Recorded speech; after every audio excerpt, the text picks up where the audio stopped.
बिस्मिल्लाहिर्रहमानिर्रहीम। अस्सलाम वालेकुम दोस्तों। आज की हमारी ये वीडियो है स्टेजेस ऑफ सिविल सूट के ऊपर।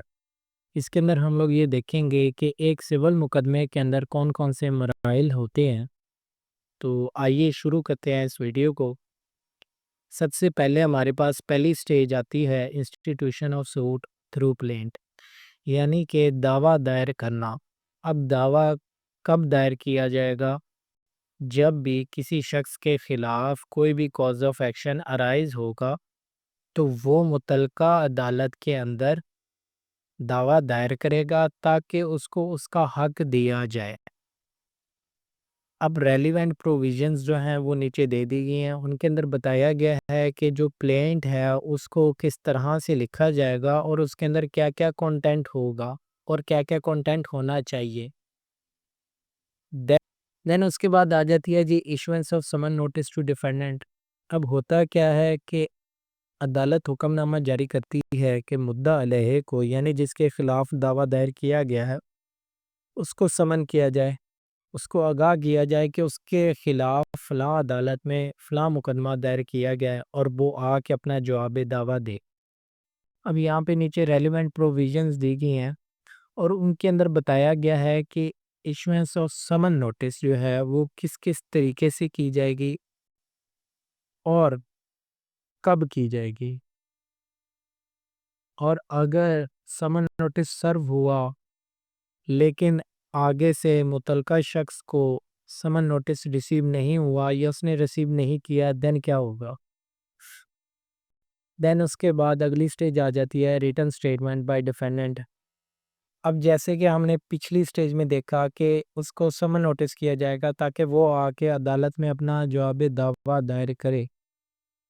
तो यहाँ पे तीसरी स्टेज में क्या होगा कि वो अपना जवाब दावा दायर करेगा। रेलिवेंट प्रोविजंस जो हैं वो हमें बताती हैं कि जवाब दावा किस तरह का होगा और उसमें क्या-क्या होना चाहिए और क्या-क्या होगा।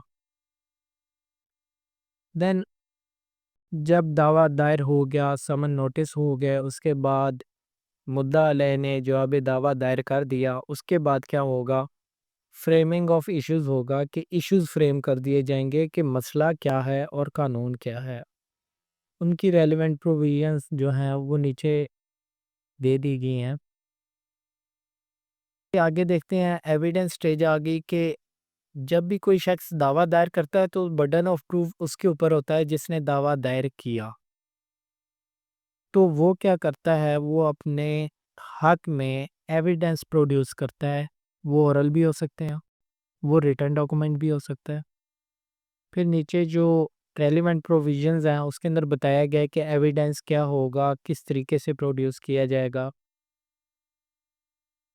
देन देन आ जाती है क्रॉस एग्जामिनेशन के एविडेंस स्टेज पे क्या हुआ कि जो गवाह थे उन्होंने अपने अपने बयानात दिए। देन उसके बाद जो ऑपोजिट काउंसिल होती है वो उनसे चंद सवाल करती है जिसको क्रॉस एग्जामिनेशन कहा जाता है। अब क्रॉस एग्जामिनेशन किस तरह से होगी, उसको किस तरह प्रोसेस किया जाएगा, वो भी रेलिवेंट प्रोविजंस में बता दिया गया। देन उसके बाद क्या होगा कि जब अब यहाँ पे क्या होगा कि जब एविडेंस हो गए, क्रॉस एग्जामिनेशन होगी, देन फाइनल आर्गुमेंट्स की स्टेज आ जाती है। उसके अंदर ये होता है कि दोनों पार्टीज जो हैं वो अपने अपने आर्गुमेंट्स जो हैं वो प्रेजेंट करती हैं। देन उसके बाद जब दोनों पार्टीज के आर्ग्यूमेंट सुनने के बाद अदालत किसी नतीजे पे पहुंचती है तो वो एक जजमेंट देती है। अब वो जजमेंट सुनाती है कि जी ये फैक्ट्स थे और ये फैसला आया।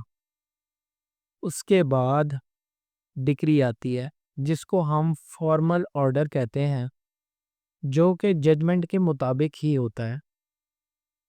अब उसकी रेलिवेंट प्रोविजंस जो है वो नीचे दे दी गई हैं कि उसके अंदर क्या कंटेंट होगा या डिक्री प्रिपेयर कैसे होगी। एट द एंड क्या होगा कि एग्जीक्यूशन ऑफ डिग्री की एप्लीकेशन दायर की जाएगी उसकी तरफ से जिसके हक में फैसला आया है, जबकि वो शख्स जिसके खिलाफ फैसला सुनाया है वो अपील की तरफ जाएगा। और जब वो अपील दायर करेगा तो वो सस्पेंशन ऑफ डिग्री की भी application along with appeal file करेगा। तो यहाँ पे हमारे जो सिविल सूट के स्टेजेस हैं वो मुकम्मल होते हैं। Thank you so much.